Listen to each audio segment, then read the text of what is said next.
kwansani ep sanono de en akondre. En mi no sabi of you, maar ik maak mij wel zorgen hoor.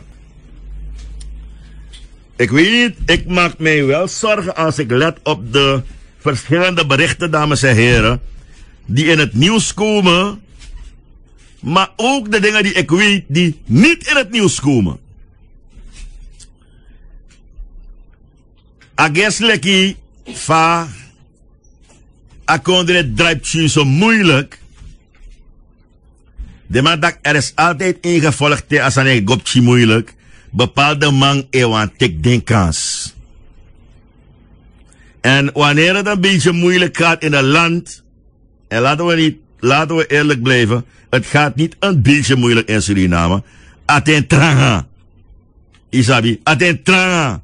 Misrap mina man go buy mi parfum sam wan buy. Mina man go buy. Dus maar bif timer even. Maar die criminelen zien hun kans schoon, hè.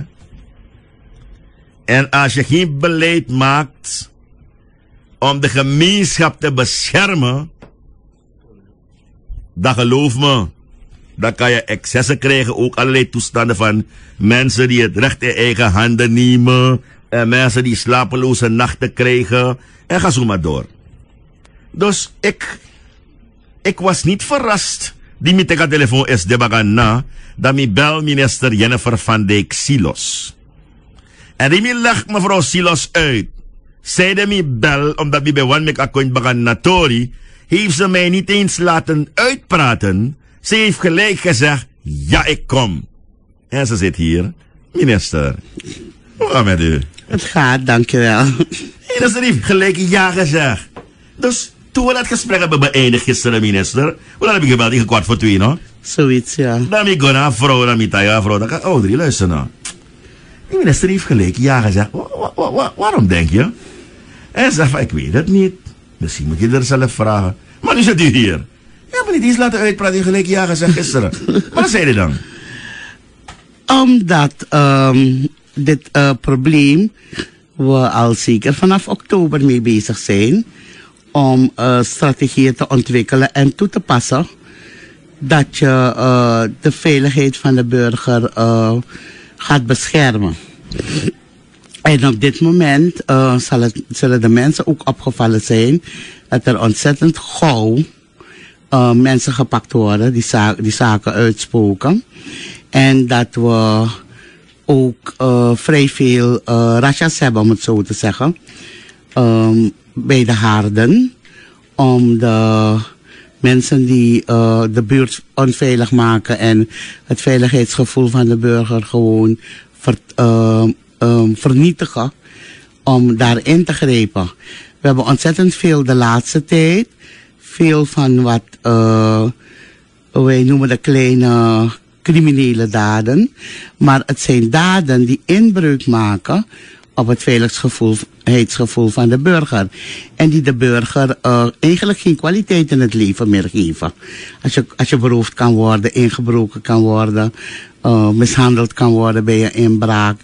En wij hebben toen besloten, wij als KPS, de surveillance te verhogen, zwaardere surveillance te zetten, meer manschappen in te zetten en een heel plan uitgewerkt naar alle wijken toe om te zorgen dat we die criminaliteit, die dagelijkse criminaliteit terugdringen. Dus er is een plan? Er is een plan, ja. Dat stelt me ergens terug. Want plan D, dus het is niet uit het hoofd werken? Het is niet uit het hoofd werken, kan ook niet. Want het wekt wel de indruk alsof het georganiseerd en geregisseerd wordt. Nou, maakt u mij wel nieuwsgierig. Geregisseerd, georganiseerd? Ja. Dus de criminelen worden aangezet? Misschien niet allemaal. Maar er zijn wel indicaties en informaties dat het geregisseerd wordt. Het is om te komen tot het moment, waarschijnlijk, om deze regering te laten vallen. Zo ernstig? Zo ernstig is het wel. En vandaar dat wij de koppen bij elkaar hebben gestoken. Zien we geen spoken? Nee, er is voldoende intel-informatie. Oké. Maar dus op een gegeven moment zei ik van, oh man, het is zo. En als ik ook kijk naar de leeftijden van... Daar moet je vooral op letten. Het gaat om hele jonge kinderen. 17 jaar. Ja, die aangezet worden om dit soort dingen te doen. En we moeten ook opletten. Die criminaliteit op straat is steeds van hetzelfde patroon ook. Rijden op een bron met z'n tweetjes, gauw iets grijpen, mensen afloeren. En er is een bepaald patroon erin. Ik kan niet te veel erover praten. Maar ik wil wel aangeven van dat de politie het wel doorheeft. Dat het een patroon heeft en dat het vermoedelijk geregisseerd wordt. Ja, maar u trekt die lijn niet door naar de situatie in het land? Nee, daar wordt die indruk wil men wekken. Alsof het te maken heeft met de sociaal-economische situatie. En natuurlijk zal er een klein deel zijn dat daarmee te maken heeft. Maar de indicaties die we hebben, die zijn duiden toch wel op iets anders. Ja, de kritiek op deze minister is, hoor je sommige mensen ook binnen de politieke arena zeggen van, maar het lijkt alsof ze, en daarom, die heeft het me goed gedaan toen u gelijk zei van ja, in Kong, Limbo. Het lijkt alsof die vrouw, die minister, zich niet echt bezighoudt met de thans heersende criminaliteit in het land. Nou, dat is absoluut niet waar. Ik ben bijna dagelijks met de KC bezig om na te gaan hoe we bepaalde dingen gaan aanpakken. Het probleem is dat deze minister niet een type is die vindt dat ze aldoor in de pers moet komen om beleid uit te leggen. In de eerste plaats, wanneer we praten over operaties van politie, kom je alvast niet in de pers daarover. Anders ben je ook bezig voorlichting te geven aan misdadigers. In de tweede plaats zeg ik, laat ons werk doen. De effecten zullen merkbaar zijn. De cijfers zullen het aantonen dat we wel bezig zijn geweest. En ik denk dus dat Surinamers moeten begrijpen dat wanneer we praten over legeroperaties, politieoperaties, dat je niet helemaal uitgebreid in de pers komt ermee en, of het, en je plannen aangeeft. Want dan speel je juist de criminelen in de kaart.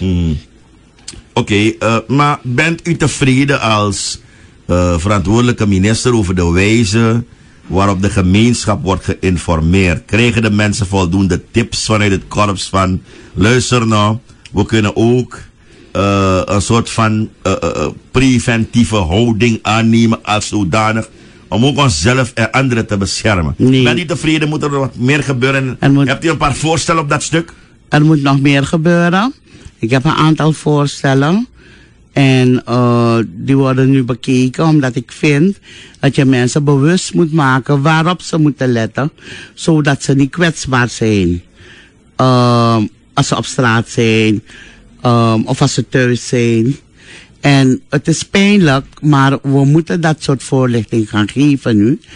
En je weet ook dat de mensen eigenlijk bang worden en ongelukkig gemaakt worden, want ze kunnen zichzelf niet zijn, maar we moeten de mensen ook wel weerbaar maken, zodat ze niet overvallen worden terwijl het voorkomen had kunnen worden. Als ze bijvoorbeeld de voordeur op slot hadden gedaan, om maar iets te zeggen. En zeker wil ik ook niet naar die situatie gaan dat iedereen het gevoel krijgt dat ze een gevangenis voor zichzelf moeten bouwen achter traliewerk. We kennen ook de gevolgen daarvan mocht er brand uitbreken. We hebben de laatste tijd ontzettend veel doden gehad in branden. Voor Suriname is dat heel veel. En dat heeft allemaal te maken met hoe de mensen zich onveilig voelen in Suriname. En als minister van Justitie, gelooft u me Limbo, het houdt me dagelijks bezig. Ik ben er constant mee bezig ook, omdat het een van de speerpunten is van mijn beleid in 2016. Namelijk het veiligheidsgevoel van de burger vergroten. Ja, Molino Dekba, althans, de met een precaire situatie, minister. De met dat je maar een minister ook Clara Sani. Want Die politie, die maar zijn afhankelijk van de nodige middelen. Ja. Ik las nog in de West van Mimati Vindli van, die politiemannen hebben niet eens, de man tankt de auto om uit te rijden. Als er geen geld is, hoe gaat u dat doen? Nou, wat betreft het verzekeren van de operaties, benzine bijvoorbeeld, daar heb ik toch wel kunnen bewerkstelligen dat het voor de regering prioriteit heeft. Want we kunnen het niet hebben dat de politie niet de operaties van haar niet kan draaien. De politie voelt het natuurlijk ook, iedereen voelt het. We hebben minder geld, maar desalniettemin heeft dat mij wel gesterkt om echt op pad te gaan voor donoren, zodat we in projecten kunnen draaien en de politie kunnen versterken. En zo heeft de scheidende ambassadeur van China ons ook 1000 fietsen beloofd voor de Bikers Unit. Die zijn vooral nodig voor surveillance, want we hebben gemerkt dat overal waar de bikers zijn, waar ze regelmatig zijn, dat je daar misdaadpreventie hebt, dus de kleine misdaadpreventie. En dat is al heel belangrijk, dat de weken veiliger worden. En wat betreft auto's en dergelijke, ik ben bezig. Hier en daar zijn wat auto's vrijgekomen van zeer verkwistende parastatalen. Wordt nu een geluk voor politie. Want daardoor kunnen wij een aantal auto's overgedragen krijgen. De double cab pick-ups. En dus daarmee ben ik bezig. Maar het blijft continu creatief moet je blijven om je korps draaiende te houden. En wat ook belangrijk is de motivatie van de politieagent zelf. In het algemeen, als je dat goed beschouwt en observeert, zijn ze ook erg gemotiveerd om hun werk te blijven doen. En dat sterkt ons ook nog meer om voort te gaan. Maar feit is, we hebben het niet makkelijk als KPS om ons operationeel te houden. Ja, ik lees in de ware tijd van morgen een bericht met als kop: PG wil taakstraf introduceren. De procureur-generaal Roy Beinat Pandey wil in Suriname de taakstraf invoeren naast de gevangenisstraf of geldboete. De taakstraf zou een werkstraf of een leerstraf of een combinatie van die twee kunnen zijn. Ja. Ik heb de minister zich hierover nog niet horen uitspreken. Ja, eigenlijk is het gisteren gezegd op een symposium en daar was ik natuurlijk ook bij. En het is iets wat we al bezig zijn voor te bereiden. Het kan op grond van de wijzigingen van het wetboek van strafvordering. En er moeten er uitvoeringsbesluiten komen om deze taakstraffen in beeld te krijgen en de voorwaarden waaronder. Daar heeft hij het over. Want we hadden het over de transitie, de transformatie van het gevangeniswezen. En toen heeft hij dit ook ter sprake gebracht. En uw eigen mening daarover? Mijn eigen mening is dat we inderdaad er naartoe moeten gaan. De lichte vergrepen kun je makkelijk met de taakstraf opvangen, waardoor je ze niet hoeft in te sluiten. En als het gaat om jongeren, ook misschien volwassenen, dat je ze oplegt om een vak te gaan leren. Of om een studie te doen.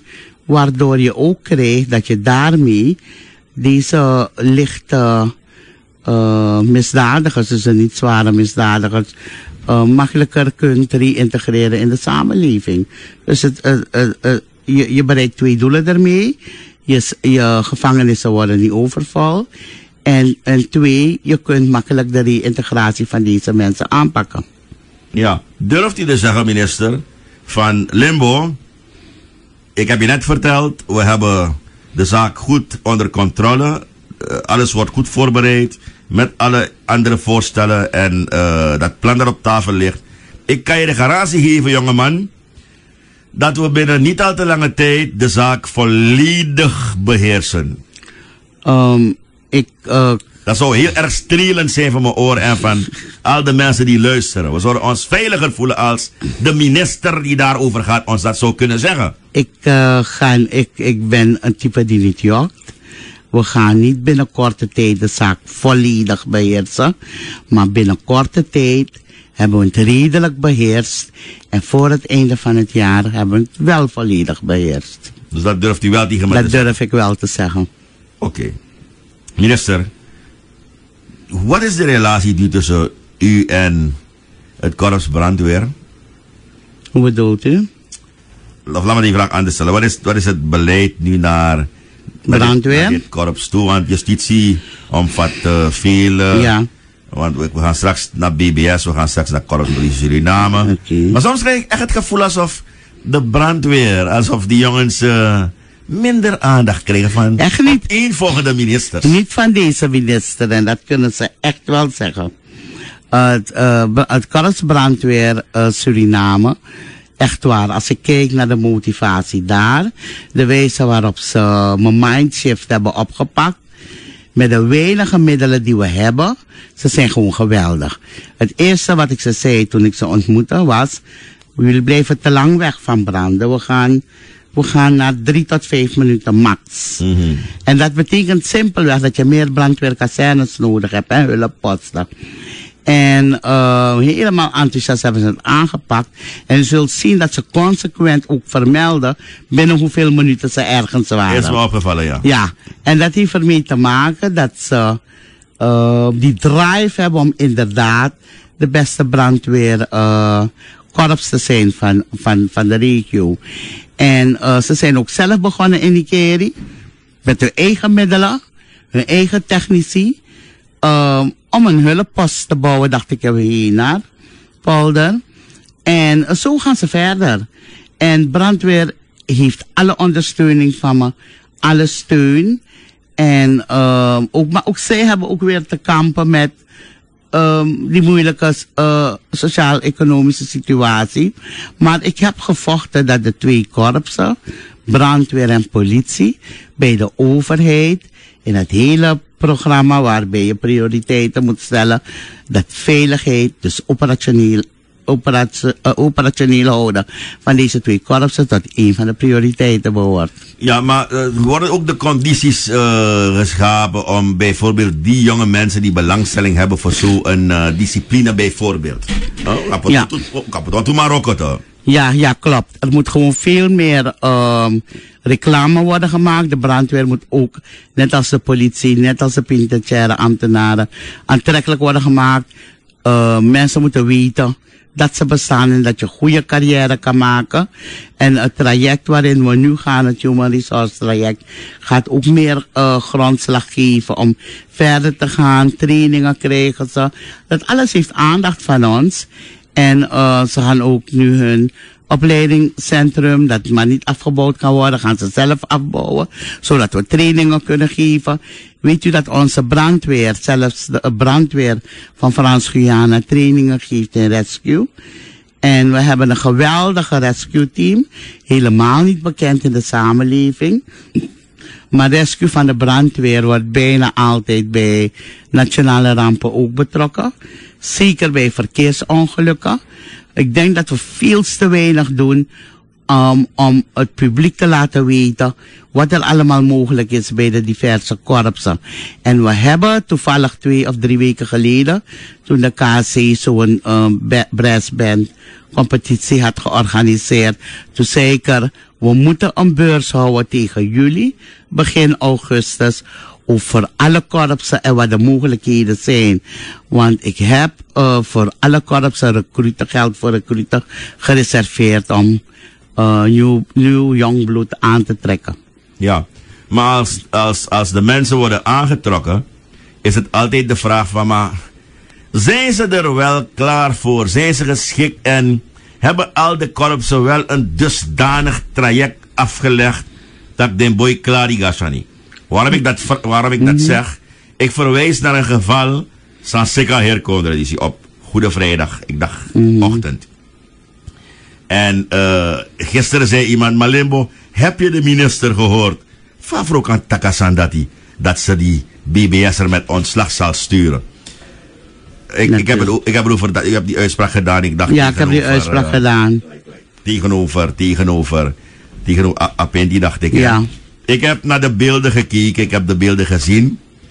En die beelden zijn nog niet vertoond, want ik neem aan het onderzoek, ik weet het niet. Maar wat ik heb gezien op dat filmpje, ik zie die 2 mannen op een gegeven moment de metranga desrevi en ik vraag de mensen om te luisteren. De twee metranga desrevi, op een gegeven moment loopt de meneer die daar de veiligheid moest coveren. En maar ook gaan met dat BBS'er poer en pas om zich te legitimeren. Op een gegeven moment geeft die security guard van Mozart die BBS'er een elleboogstoot op zijn hart in zijn gezicht. Hij pakt hem en hij duwt hem in een hoek. Pakt hem vervolgens en ze vallen beide op de grond. Er ontstaat een korte worsteling. En vervolgens schiet de BBS'er gericht. Deze case heeft ons echt bezig gehouden. Hè? Ja. Ik was zo geraakt toen ik dat vernam. En mij als minister heeft het natuurlijk gechoqueerd, omdat ik ook de beelden heb gezien. Mm-hmm. En eigenlijk heb gezien dat de BBS'er de persoon als een dolle hond heeft neergeschoten. De persoon lag omgewapend, lag hij op de grond. En de BBS'er trekt zijn dienstwapen en schiet de persoon neer. Nou, wat ik weet als minister van Justitie in die korte tijd, is dat elke wetsdienaar dat gewapend is, op zodanige manier getraind wordt, dat je exact weet wanneer je wapen gaat gebruiken. En dat het zelfs verboden is wanneer iemand ongewapend op de grond ligt, dat je wapen trekt en de persoon neerschiet. En vandaar dat ik heb gezegd, de persoon moet worden ontslagen. En dit heeft ook gemaakt dat je strenger gaat kijken naar wat gebeurt er bij BBS. En het spijt me om het te zeggen, maar BBS is mijn zorgenkind. Het is de enige afdeling dat ik echt heb betiteld als zorgenkind van het ministerie. Het is vrij ongedisciplineerd. Gelukkig zijn er goeie ertussen hoor. Die goeie daarna te laten, laat me dat direct zeggen. Maar dat gedoe met overuren, die hele discussie heb ik alleen maar bij hun. Want ze waren gewend te bedriegen, dus ze willen ze ermee doorgaan. En het is onkan dat iemand die gewapend werk doet, zijn wapen op zo'n manier gebruikt. Nu moet ik erbij zeggen, ik heb de beelden gezien. De persoon van Mozart heeft wel zodanige handelingen gepleegd dat het geweld uitlokt, maar geen geweld om neergeschoten te worden. Ja, die laten we dat als buitenproportionele reactie. Mm-hmm. Laten we daarmee eerlijk zijn. En op grond daarvan zeg ik, er is juist een zwaardere plicht op onze gewapende mensen, de mensen die op grond van hun werk gewapend zijn, om zeer zorgvuldig om te gaan met het feit van hoe ze hun wapens gebruiken. En zeker kunnen ze niet gericht schieten op een ongewapende die daar ligt. Ja. Dus die jongeman wordt ontslagen? Ja, hij zal ontslagen moeten worden. Ja. Oké. Hoe zit het met de verdere afhandeling van BBS? Want ik heb begrepen, er is een managementteam in het leven geroepen. Wat verwacht u van ze? Zij moeten gaan reorganiseren. Binnen hoeveel tijd?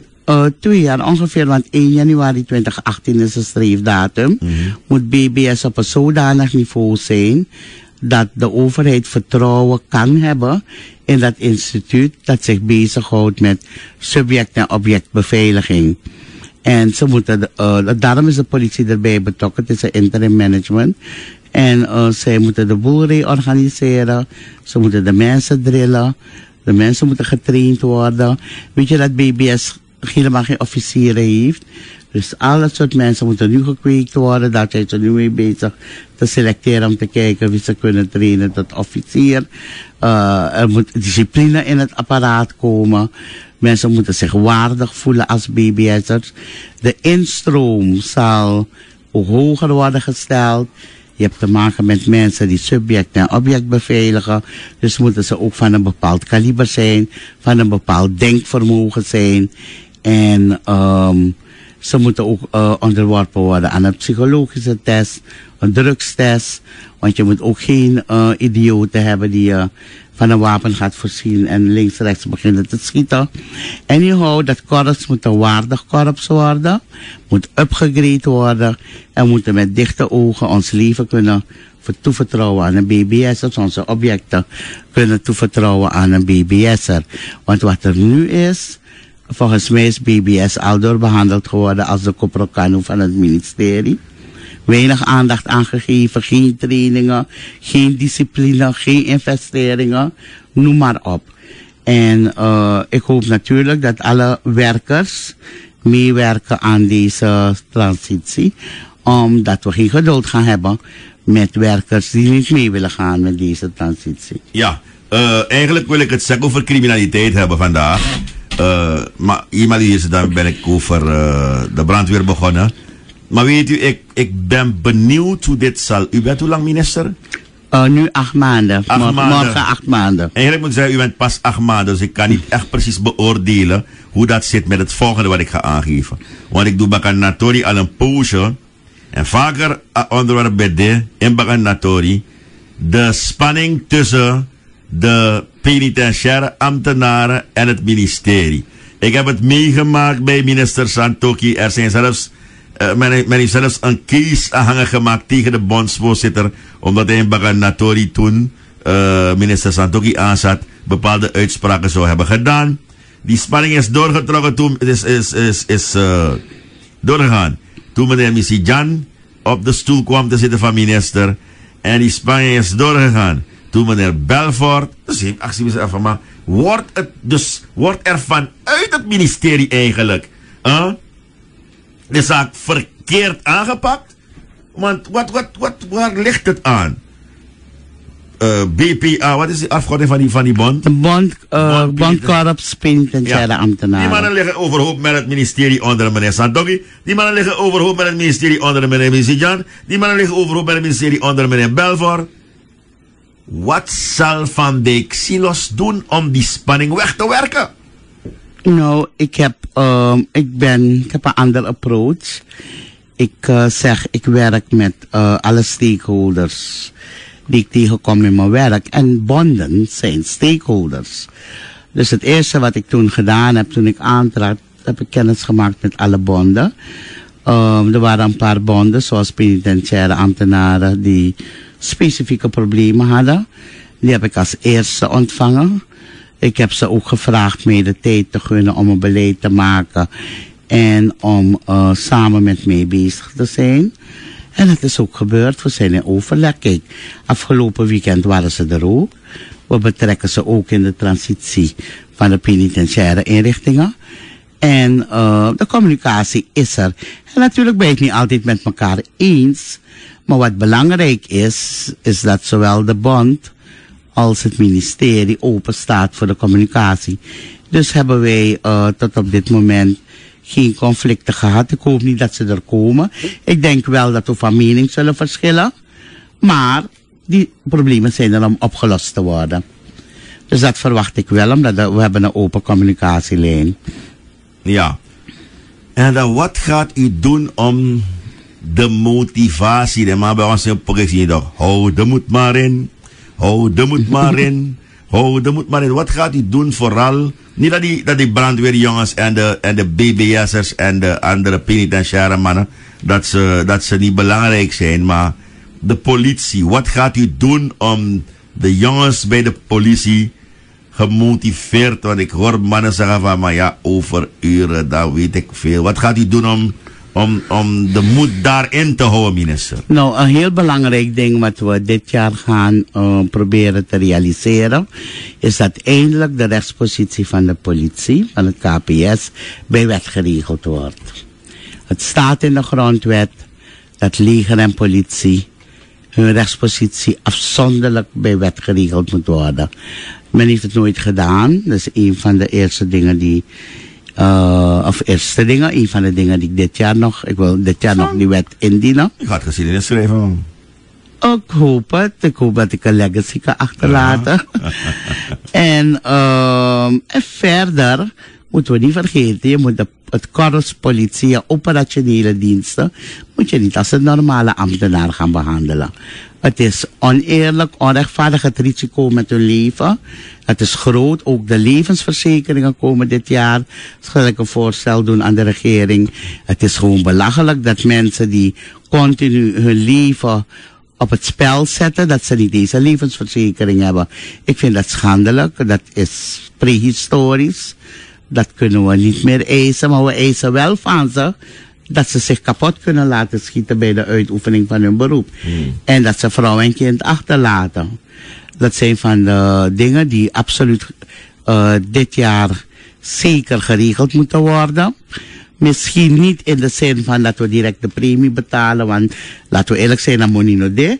Maar de basis moet gelegd worden dat we 2017 die premies kunnen betalen. En zodat ze dan recht hebben op een uitkering. De politie moet ook, die heeft een vrij goed, redelijk goed is wat anders, redelijk trainingsprogramma. Dus wat dat betreft heeft de politie een voorsprong. En verder moet je de mensen behoorlijk wat incentives geven. En incentives zitten niet in het plakken van overuren die je niet hebt gemaakt. Incentives zitten in andere dingen. Zo kun je awards uitreiken. Zo kun je zorgen dat iemand een extra bevordering kan krijgen bij een geweldige daad. Daaraan zit ik te denken. En ik denk dat wij zo wel de motivatie inhouden. En wat heel belangrijk is, wat ik heb gemerkt, ook in mijn relatie met de bond van de politie, is dat ze wel degelijk op prijs stellen als je als minister gewoon open bent naar ze toe. En ze ook gewoon de waarheid zegt.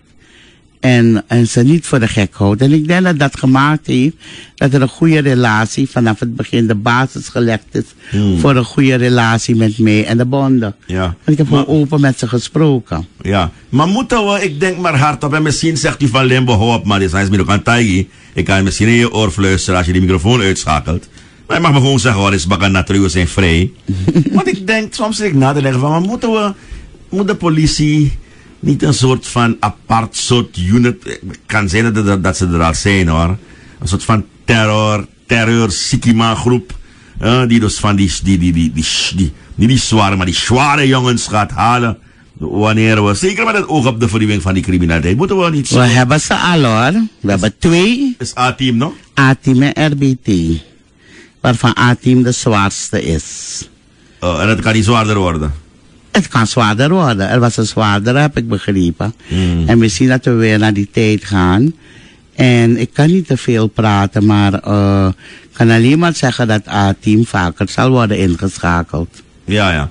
En weet u, ja, maar misschien moet u het bekijken, hoor. Want, ik vind het toch wel nodig om dit mee te nemen. Kijk, we moeten sowieso A-team nu vaker inschakelen. Omdat de situatie verruwd is in het land. Ja. En daar moet je ook een gepast antwoord op geven. Anders krijg je een situatie dat je een soort wild Texas krijgt. En basispolitie het niet aan kan.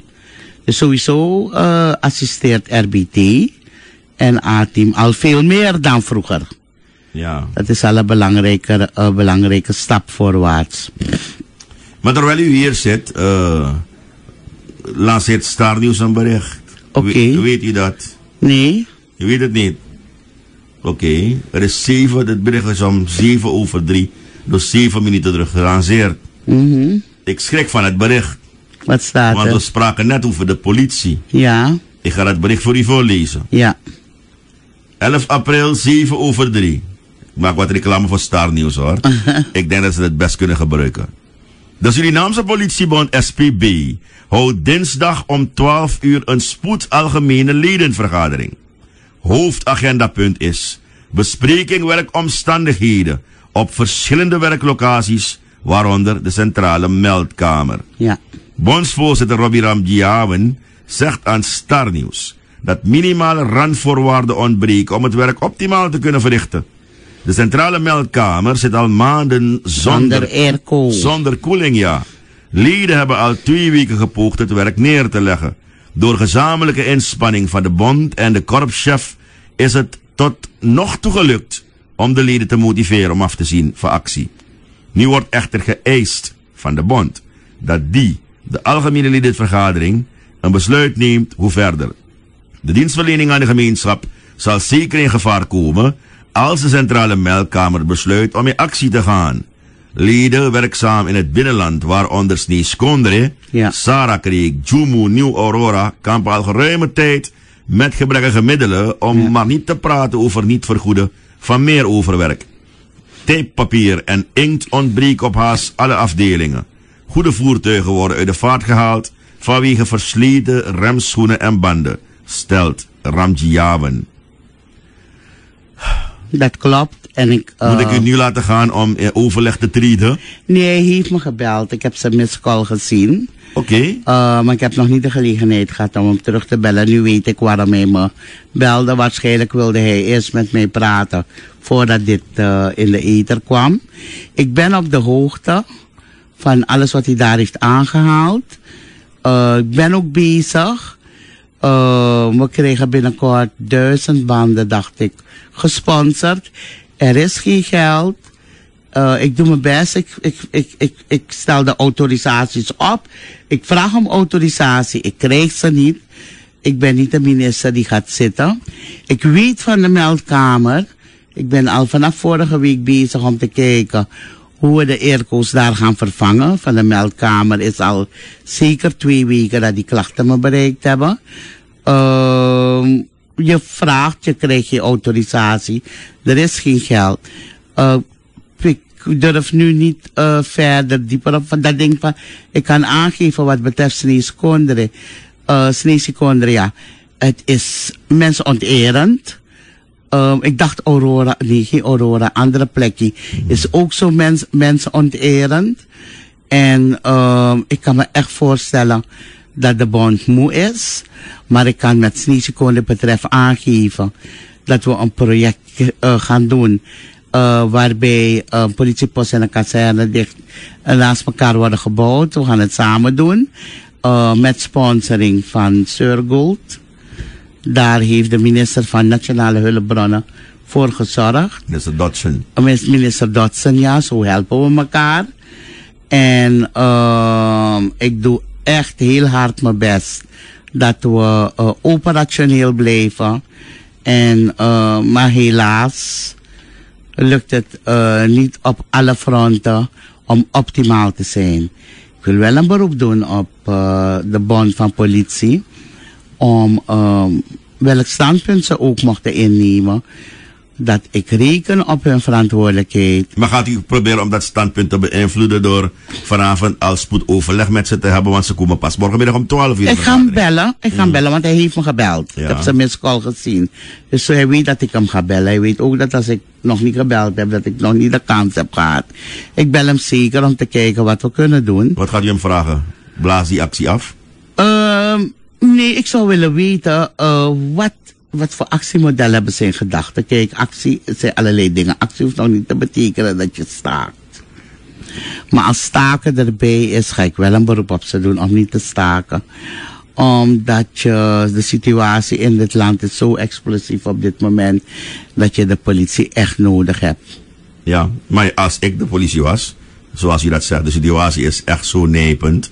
Dus je hebt de politie nodig. Stel ik ben politieman, juist is dit het moment om die druk uit te oefenen, zodat je dus toch wel gedaan kan krijgen wat je zo graag als er geen geld is. Er is geen geld, beseft u dat? Beseffen ze dat? Ik ben daarom bezig om sponsoring te zoeken hier en daar. Ik zei dat net van die 1000 banden. Ik weet dat ik wel gegarandeerd heb gasoline en smeermiddelen vanuit de staatsbegroting.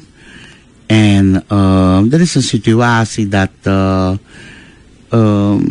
alle operationele diensten, denk ik, van het land echt in problemen zitten. En dat van de airco's van Meldkamer, daar ben ik al een aantal dagen mee bezig. Terwijl ik praat, ik kan het niet luidop zeggen, denk ik dat ik ergens misschien morgen wat fondsen vind. Ja. Om die airco's aan te schaffen. Ik dacht plotseling aan de mogelijkheid. U bent verrast bij het bericht op Star News? Niet echt, omdat Ramjawan me gebeld heeft. Ja, oké. Hij heeft me gebeld tegen 1:12, 1 uur, maar dan zat ik in vergadering. Oké. Dus nu begreep ik dat hij me hierop Daarvoor. wilde voorbereiden.